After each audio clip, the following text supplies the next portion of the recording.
నా పేరు ఉన్నతి చైత్ర. నేను రోజు స్కూల్కి వెళ్తాను. బాగా చదువుకుంటాను.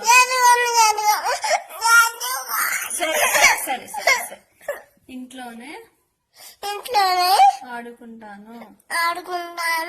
స్కూల్కి వెళ్ళను. అమ్మని బాగా తింటాను. స్కూల్కి మాత్రం వెళ్ళను.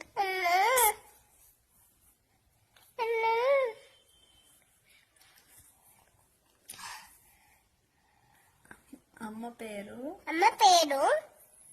లిలిమా. నాన్న పేరు డాడీ. నాన్నమ్మ పేరు నానమ్మ. తాతయ్య పేరు బీబీడంతో తీయం.